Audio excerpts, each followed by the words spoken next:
This week on the BackTable Podcast. I've certainly started with the SpaceOAR and that became very comfortable with that pretty quickly. I have tried the Barrigel and I've certainly heard from some and been told by others the attraction to it.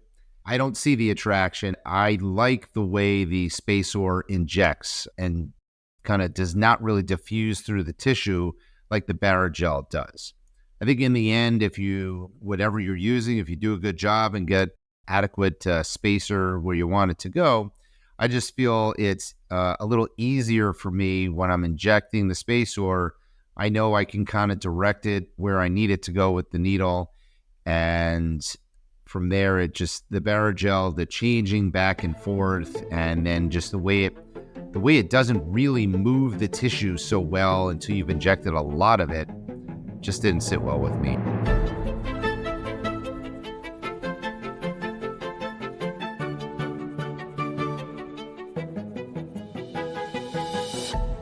Hello, everyone, and welcome back to BackTable Urology Podcast, your source for all things urology. You can find all previous episodes of our podcast on Apple, Spotify, YouTube, and on backtable.com. Now, a quick word from our sponsors. Today's BackTable Podcast is sponsored by Boston Scientific's Urology Division. Boston Scientific is dedicated to transforming lives through innovative medical solutions that improve the health of patients around the world. This includes absorbable hydrogel spacers that are intended to temporarily position the anterior rectal wall away from the prostate during radiotherapy for prostate cancer. Boston Scientific SpaceOAR hydrogel system is a polyethylene glycol-based hydrogel designed to temporarily create space between the prostate and the rectum and reduce the radiation dose delivered to the rectum during radiation therapy. SpaceOAR hydrogel has been clinically shown to help reduce the side effects of radiation. For prostate cancer patients undergoing radiation therapy, maintaining quality of life may be just as important as treating the cancer. Minimize side effects, maximize patients' quality of life. Now, back to the show. Hello, everyone. I will go back to BackTable Urology Podcast. This is Jose Silva, your host this week, and happy to introduce our guest. We have Dr. Eric Chenven and Dr. Nadim Nasr. Dr. Chenven, he is a certified American Board of Urologists and is a member of the American Urologic Association, American College of Surgeons, Urology Society, and the American Medical Association. He did his urology residency at Robert Wood Johnson Medical School in New Jersey, then completed fellowship in endourology and laparoscopy at the Thomas Jefferson University in Philadelphia. Dr. Chenven is the Chief of Urology at Broward Health Medical Center. He sits on the Cancer Committee and the Surgical Quality Assurance Committee, where he was formerly also medical director for laparoscopy and minimal invasive urology. Dr. Nasr is a trained radiation oncologist. He completed internal medicine residency at Virginia Commonwealth University School of Medicine. He then went on to do his radiation oncology residency in Georgetown University Hospital, where he's still clinical assistant professor. Currently, he's part of Arlington Radiation Oncology in Virginia. Gentlemen, welcome back, table. Thank you. Thank you. So let's start by knowing each of your practice, essentially looking to see what's the relationship between the urology and radiation oncologist. So Eric, can you describe your practice? I would say since my fellowship, I joined a general urology practice. I joined two other urologists in Fort Lauderdale, Florida. I was the first urologist in about 10 years to join the practice, and that's now, I can't believe, 21 years ago. We practice at a level 1 trauma center, which is also a cancer center in Broward County, Florida. And really both hospitals actually have cancer center between Broward Health Medical Center and Holy Cross. I think I do the full breadth of general urology. I certainly like to have an emphasis, as many of us urologists do, in oncology.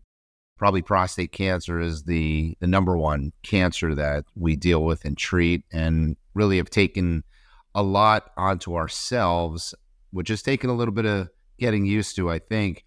Truly have become the oncologist, I think, for prostate cancer. Many of the others, certainly we involve our radiation oncology colleagues and medical oncology, and so on. But we're sort of, I think, the captains of the ship when it comes to the prostate cancer. I think we like having control over our patients and managing them all the way out to advanced disease. I still do full breadth of surgery, from little stuff in the office to hospital, kidney stones, and so on. I think that the robotic prostatectomies, we have one of the Dr. Gorbati in our practice. We hired out of his robotics fellowship about 12 years ago now. He's doing all the robotics at this point in our practice. I've kind of given way to that and decreased my stress level a little bit, and so on. And Nasim, how about yours? Is it mainly urology based, or what are you doing in your practice? So I joined the practice here in 2010, so I've been here for 14 years now. We started out as a small practice of 2 radiation oncologists. We've now, over the last 14 years, expanded to 2 centers. They're both hospital-based, community hospital-based, and there's 4 of us in the group. I am the one that does the vast majority of the prostate cancers in the group, but I do treat really everything else. We have the full gamut of options for treatment, including external beam, brachytherapy, and SBRT. A significant portion of my training at Georgetown was in SBRT, and so I've got a lot of experience in treating SBRT, especially for prostate cancer. And Nasim, as radiation technology gets more precise or more accurate, in the past few years we have seen all the perirectal spacing. Is there a true need for perirectal spacing?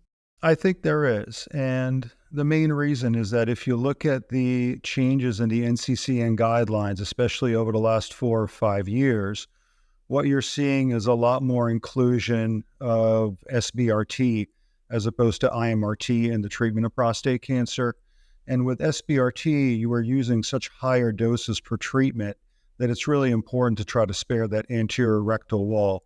And now with the use of PSMA PET scans to further narrow down which patients are good candidates for prostate-directed therapy, we're really doing more and more of that. And I think that there is really a large need for perirectal spacing in the majority, but not all patients. And Eric, who is a candidate for perirectal spacing? Is it any type of radiation, or is it just some specific type of radiations?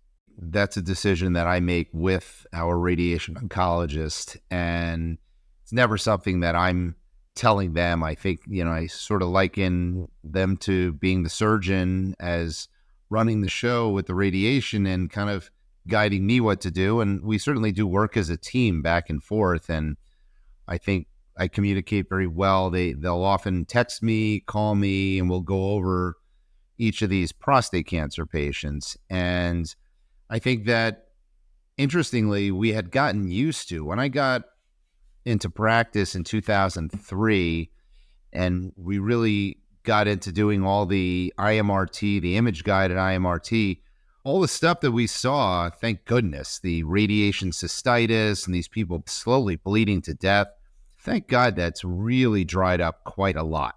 And the patients have been so happy having the radiation done. They really haven't been having the tenesmus, the urgency, the diarrhea. Very rare to see patients with all those with the standard IMRT, which is the 8 weeks. But I think as some of the newer trials have come out in radiation oncology, and not just SBRT, but moving into the hypofractionated courses with 5 weeks of radiation, where again, they're pushing higher doses at each treatment, I think that's when the spacers are really of value. But again, I think we're seeing our radon colleagues doing a lot of hypofractionated when it comes to the IMRT. Nasir, how are your practice? Are you doing perirectal spacer for most everybody? Well, I want to agree with Eric. I think that we've mostly moved away from standard fractionation for prostate cancer. If you look at radiobiologic studies, what they actually show is that most prostate cancers respond a lot better to higher doses per treatment. And so I think we're going to see a significant move towards hyperfractionation in almost, most of these cancers. And again, in my own practice, I can't remember the last time I treated a prostate in 9 weeks. Most of my prostates, even the IMRT, are done in the 5.5 to 6 week courses of treatment. And again, in those cases, having a spacer in place really does cut down that dose to the anterior rectal wall. The only patients that I do hesitate in placing them, and I place my own spacers and fiducials. It's not our urologists that do them. The only patients that I hesitate in are the patients where we suspect some extension outside the prostate on the MRIs that they had before the biopsies. Those are the ones that I do hesitate in putting in spacers. Any specific reason? So there is some data in the radiation oncology literature that suggests that placing a spacer when there is extraprostatic extension could potentially push some of those malignant cells away from the prostate and away from the high dose region, especially if you're using very conformal techniques like SBRT.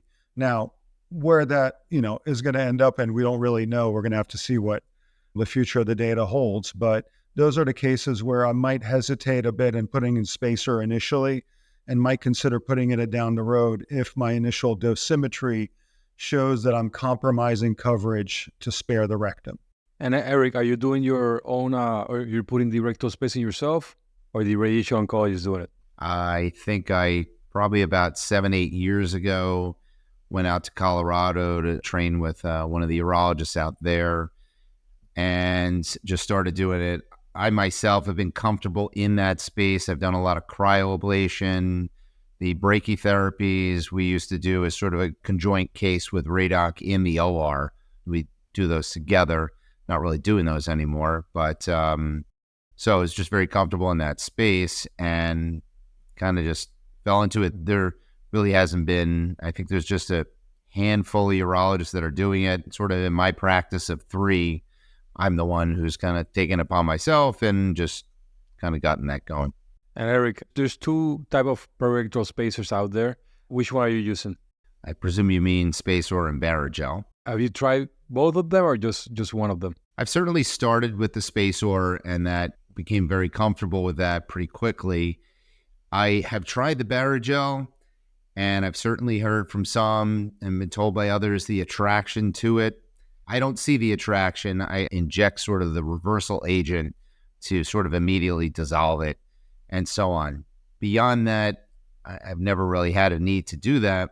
So I think that I like the way the SpaceOAR injects and kind of does not really diffuse through the tissue like the Barrigel does. I think in the end, whatever you're using, if you do a good job and get adequate spacer where you want it to go, I just feel it's a little easier for me when I'm injecting the SpaceOAR. I know I can kind of direct it where I need it to go with the needle. And from there, the Barrigel, the changing back and forth, and then just the way it doesn't really move the tissue so well until you've injected a lot of it, just didn't sit well with me. Nasir, how about you? Same question. I mean, what's your experience with both rectal spacers? My experience parallels Eric's in terms of 7 or 8 years ago, we started using SpaceOAR and, we're really doing, I probably end up doing somewhere between 50 to 100 cases a year. I did try the Barrigel. I felt that the entire process of switching the tubes and the needles was a little clunky, and I never really liked the end result of how the gel separated versus doing the hydrodissection and knowing that, well, you've got a nice space and you can go.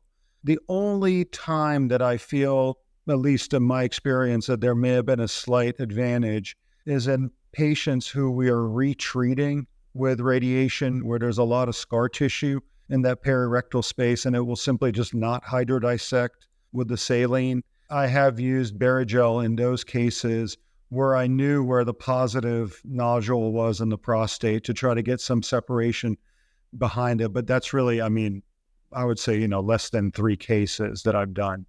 And that the vast majority that we're doing is SpaceOAR. And for example, for patients, now you mentioned that type of patient, for patients that you do that salvage after prostatectomy, are you using rectal spacing in those cases? No, there's no space. There's no space. Okay. There's no prostate. So Eric, where are you doing the procedures? I do in the office. We all do them in the same, I'd say, as most urologists, transrectally. And I think that still most of us are doing those. There are certainly times, though, where One of my other partner that happens to be the one who's the robotics guy, he is doing MRI fusion biopsies in the OR. And so this way, at least we have one guy for now who's got sort of building the most experience and can really focus on it. Because I don't feel comfortable doing a biopsy, even with cognitive fusion on an MRI, and as good as the studies have shown. But if I've got a guy who's got an 80 to whatever, 150 gram prostate, my margin of error and my sampling error is going to be much higher. So at that point, I'm going to want him to really do a fusion biopsy to get a better result for the patient. Yeah, you have an 8 gram prostate, 5 millimeter lesion. I mean, very difficult to get that lesion just cognitive. So definitely the MRI helps there. Nasim, where are you doing the rectal spacing? So we have a procedure room in the office, and we do it all in the department itself. I would say it's about 50-50 whether we do it with local numbing versus getting anesthesia involved for some sedation for the procedure. I really leave it up to the patients. I mean, from my end, it's really the same procedure. I agree. I think the vast majority of patients tolerate it very well with really just minimal discomfort. Some men do have about 10 to 15 minutes of some rectal pressure, feeling like they have to have a bowel movement, which dissipates in most of them.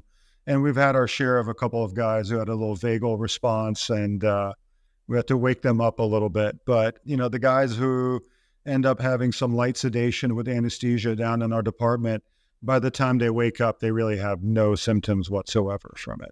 Yeah, the ones that I have done, and I'm not doing that many, most of them are doing by the Radonc right now. I did them in the OR with IV sedation, and the patient did good. So let's go and talk a little bit about technique. Eric, can you walk us through the procedure per se? I like to do just basically a standard prep like we would for a transrectal biopsy with just 3 days of oral antibiotics and a shot of Rocephin. We get the patient on the table. We have stirrups. We use the G stirrups, which allow you basically, I think a gynecologist created them, really great invention. They're a boot that slides onto the standard heel stirrups, and it allows you to kind of really almost have like a standard stirrup like we use in the OR that just supports the leg a lot better and doesn't kill someone's heel, even in shoes and so on. We will shave the perineum if they're real hairy, and basically we will tape and elevate the scrotum up and out of the way, make the perineum a little taut, just a little easier to work with. And I think that's the setup. Is that kind of where you wanted to go? Was that? No, exactly. Yeah. So people out there that are not familiar to how we do this, they understand. Nasim, any difference from what Eric's mentioned, or any insight or anything that you do differently? No, and honestly, we do almost a mirror image of what you guys do. We do 3 days of Cipro leading up to we do the fiducials and the spacer at the same time. Very similar in terms of setup. We do they do an enema the morning of before coming in, and we go from there for the actual procedure. And do you do the fiducial first and then the gel? I do the fiducials first. I did make the mistake once of trying to put the spacer first, and what I didn't realize is that the ultrasound image is completely distorted once that spacer goes in, and you really cannot see where you're going with the fiducials. So I always start out with the fiducials first and then go with the spacer second. And if the patient asks, what are the possible side effects from this procedure? Nasim, what do you tell them? I tell them that obviously if they're still awake during the procedure, if it's not a sedation procedure, that they're going to have a little discomfort while I'm putting in, numbing them up, putting the markers in, putting the spacer in. And I talk them through it step by step as I'm doing it. And most men honestly tolerate it just fine. I warn them that once that spacer goes in, they will have feeling of rectal fullness, feeling like they have to have a bowel movement. I remind them that they just had an enema a little while ago and there's really nothing to come out. And so that tends to relax them. Once we finish the procedure, we tend to get their legs down, tend to get their legs to bend their knees up a bit. And I think that helps them a little bit with that sensation. And it generally goes away within a few minutes. I do warn them that they may see a little bit of blood in the urine or stool for a day or so after treatment. Obviously, most of these gentlemen have had a prostate biopsy not too long before, and so they're pretty familiar with that. And that's really about it for the side effects. I mean, I prep them, and most of our talk obviously is on the side effects of the radiation, not necessarily this. And Eric, for patients that with big prostates that might already have some urinary symptoms, does it affect or does it make it worse, the urinary symptoms afterwards? I don't think so. I don't think I've really seen any effects directly that I would attribute to the spacer implant or the marker implant and so on. Just like Nadim, I do that the exact same time, and always the markers first. I'm numbing them up. The transrectal probe goes in. I do the deep needle. Then I'm going over, mixing up the SpaceOAR, then coming back to do the markers and then the spacer itself. And I really haven't seen any issues. A lot of these patients, if they're getting SpaceOAR, they're still doing some patients with standard course of IMRT. And so I think, though, that since we're doing the SpaceOAR on the hypofrac, the SBRT cases, and we do have a CyberKnife at one of our institutions nearby, that a lot of these patients end up having, or at least looking to have, maybe not aggressive, but enough that we're going to give them hormones and so on. So I'm going to end up seeing them back in a month, checking a PSA, because we probably started the hormones at least a couple weeks before the spacer and so on was going in. And so I'm checking on them, and I really don't see much effect until my colleagues start frying their prostate, and maybe they have a little, just a little weaker stream or something like that. And the same, we have the SpaceOAR view and the regular one. How is important is CT visibility, or to be able to see on a CT scan prior to the radiation? Because we're moving to so much SBRT now, all of those patients, and we have a CyberKnife as well. That's our main SBRT unit. All of those patients are planned with both CT and MRI imaging. When we do our treatment planning, we're doing a CT simulation in our department, and then they're going straight to radiology for an MRI right away in the same day. And then we fuse those images based on the fiducial markers. And so you get a nice registration of the two images, and you can see that hydrogel very nicely on those MRIs. And where will there be a benefit using the SpaceOAR view? There was a short time period where we were doing a lot of spacer, and we were still doing a lot of IMRT that was purely CT based for planning. And I did use it for a brief amount of time there. But again, now that most of what we're doing is based on both CT and MRI imaging, I don't really use it anymore. And Eric, how about your experience? Does your colleagues ask you for the view, or one or the other? I don't think they've asked. I may have asked them and kind of tested the waters when the view came out.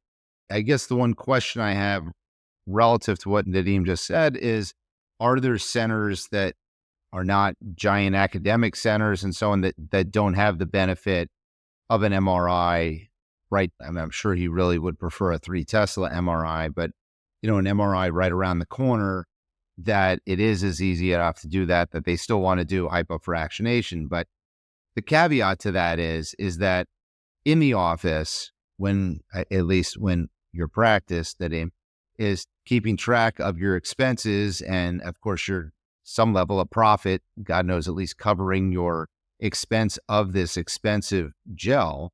No, of course.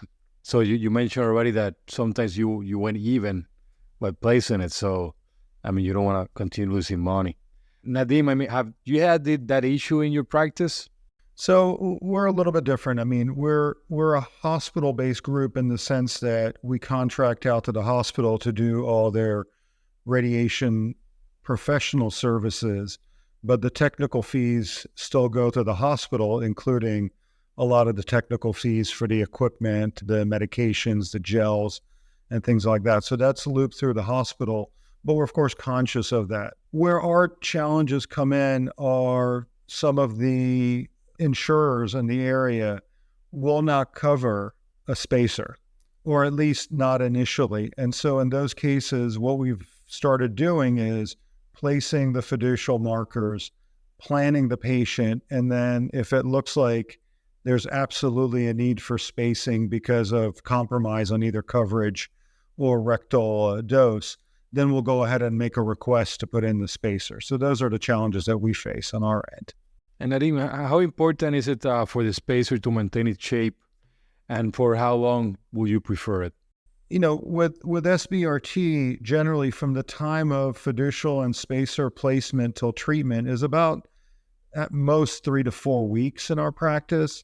And my experience is the spacer's really held its shape and integrity very well. I've not had any problems with that.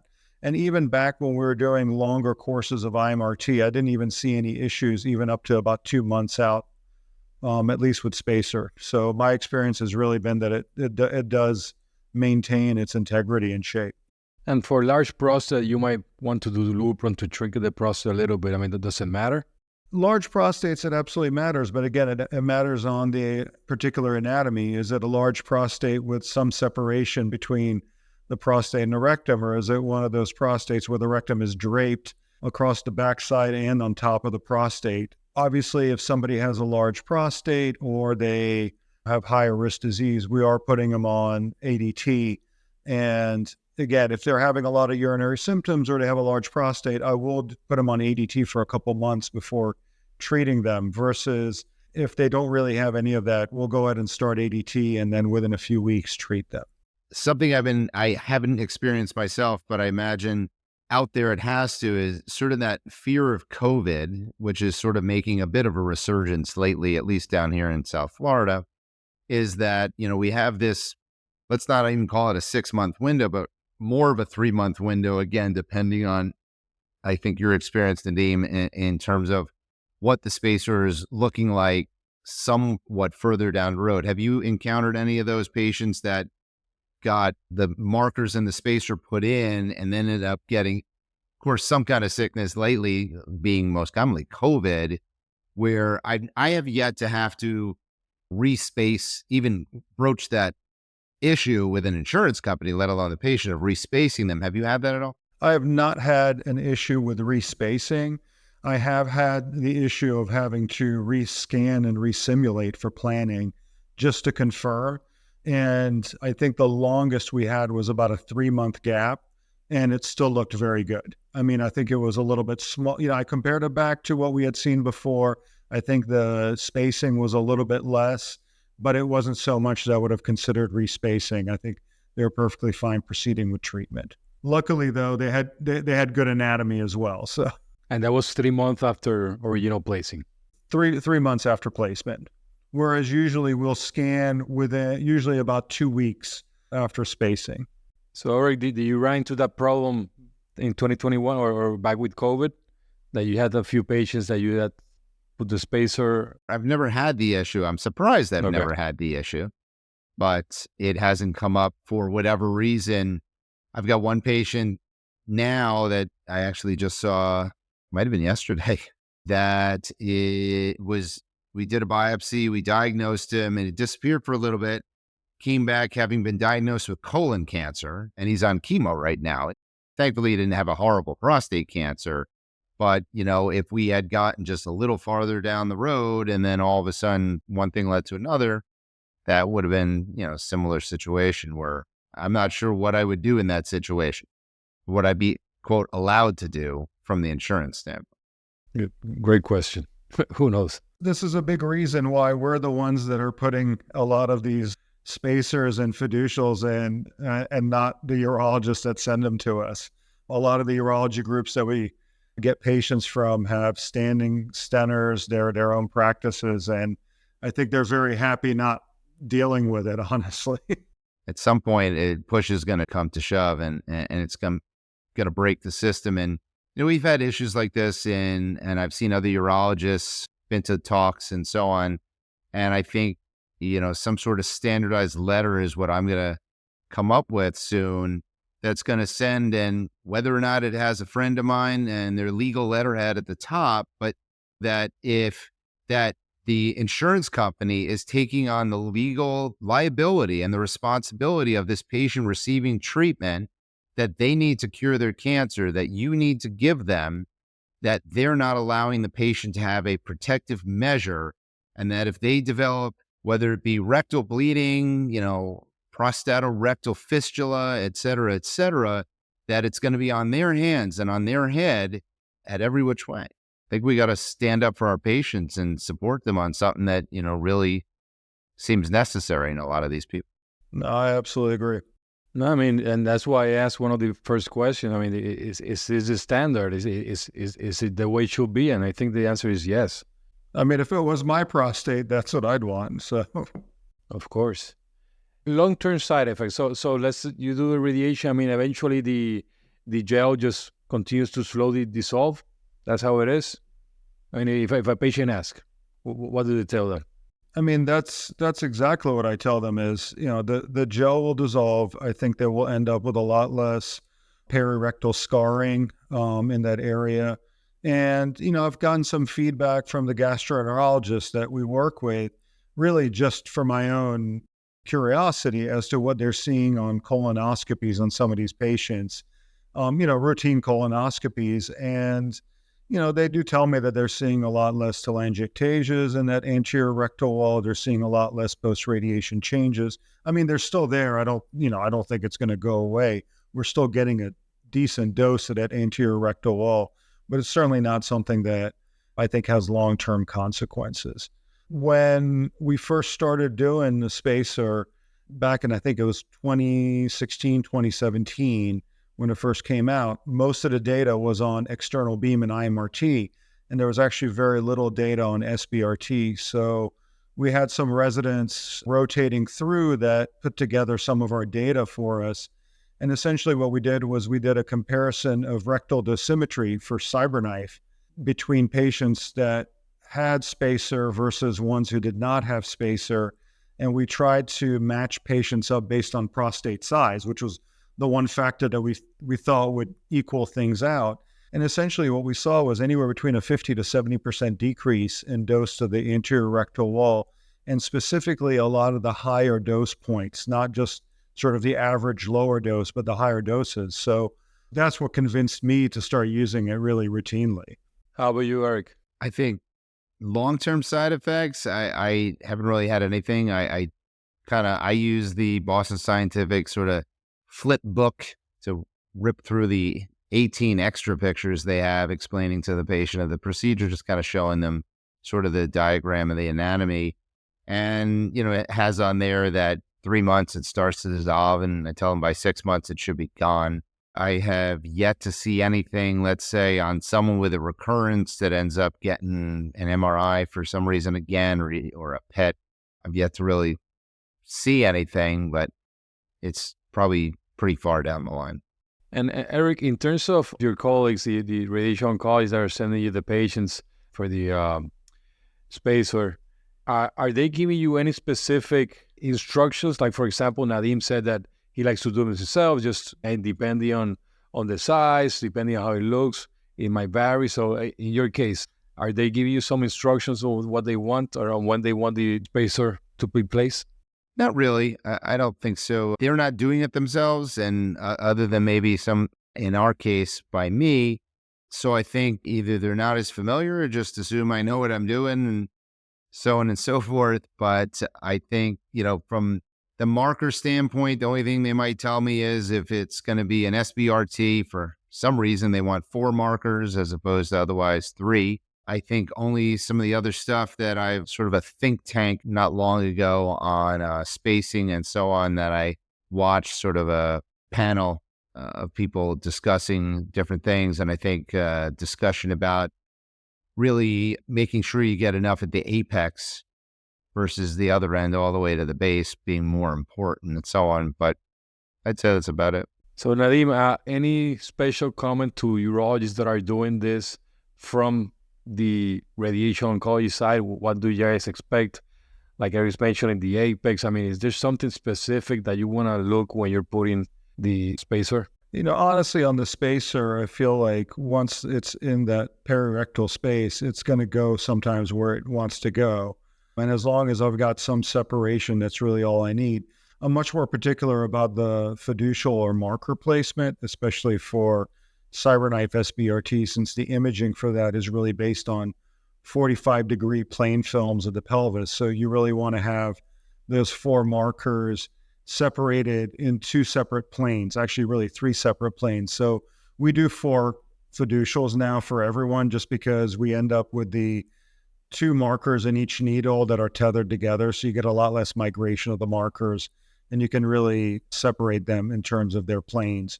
But I'm much more particular about the fiducial placement than the actual spacer placement. With the spacer, I'm just happy if I get any separation. So why are you looking specifically for the fiducial markers? So for the fiducial markers, you really want to put them in separate planes so that no marker is blocking another one. If you could imagine taking 45-degree x-rays to the pelvis. And so you want one set that's a little bit deeper than the other if you're looking from a transperineal standpoint, and you want one set that's a little bit more anterior, another one that's a little bit more posterior. And as long as you do that, you are going to see 4 separate markers. Now, we only need 3 to track. And so the other one is thought of as our spare. So in case you have any shadowing of one marker versus the other, or one marker is really just out of bounds because of distance, you can just turn it off and track based on the other 3. So Eric, anything else you want to add? Just a few things I think that I may have mentioned, but along the way, I think this, as both of us have said, this is definitely a procedure that people can do in the office.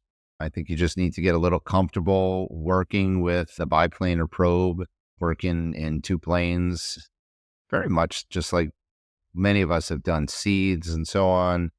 And I think once you get comfortable with that, I think making your patients comfortable with enough lidocaine or some other methods of analgesia can help. I think we generally give the patients a couple of extra strength Tylenol, something I really just kind of picked up from a pain expert and so on. Just even the benefits when using in combination, just something simple as extra strength Tylenol, whether it be Pronox, nitrous, or just the local stuff can make certainly a little bit of help. I think expectations for the patient, I think like anything we do, any procedures and so on, not only I think you should tell the patient what you're doing while you're doing it. Anyone that sticks a needle in someone and they jump and you yell at the patient because you didn't tell them you were jamming them a needle into their body, it's just ridiculous. But I think also telling them ahead of time so they have not the fear of what might be or might not be, but I think that alleviates some of the stuff as well, because sometimes the patients do want to writhe around a little bit, and you got to sort of tell them, I've got a probe in you, you're messing everything up, we can't have you moving here, we need to keep everything on trajectory and accurate. The rest of it really just comes down to what I was saying before, which is unfortunate about the reimbursement and the insurance companies, not just reimbursement, of course, but even the coverage. And again, we all have some of these patients that you go to do the slightest thing. I think, Jose and Nadim too, you do a rectal exam on a guy, and maybe once a year or every 3 or 5 years, you have a patient jump off the table. And they're like, well, I've had this done once or twice. I understand it's not pleasant here, but I didn't just cut a finger off. And there are just some people who they need some sedation, and, I don't have the ability for anesthesia, just technically I do, but to come to my office so easily and so on. So the surgery center is sort of a perfect place, but unfortunately with the cost of this spacer gel and so on, it's not the markers, they almost make it impossible, and it becomes very difficult in some of these patients.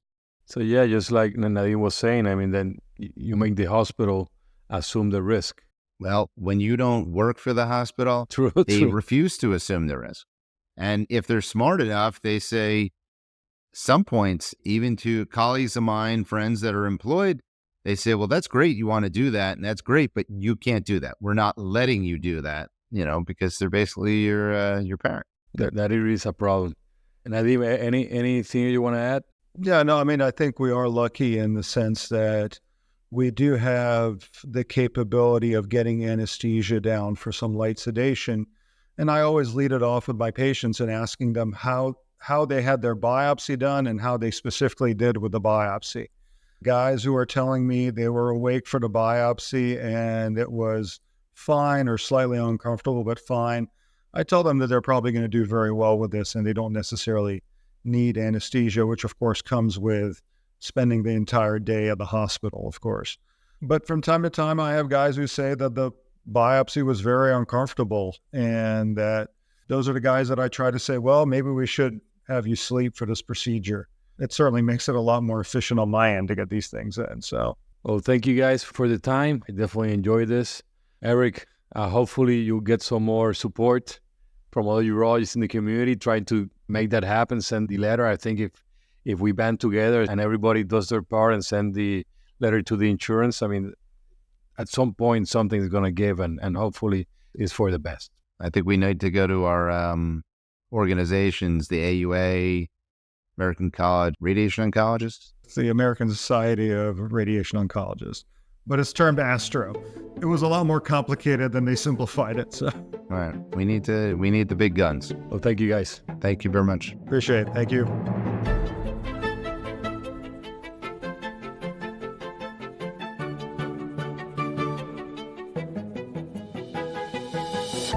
Thank you so much for listening.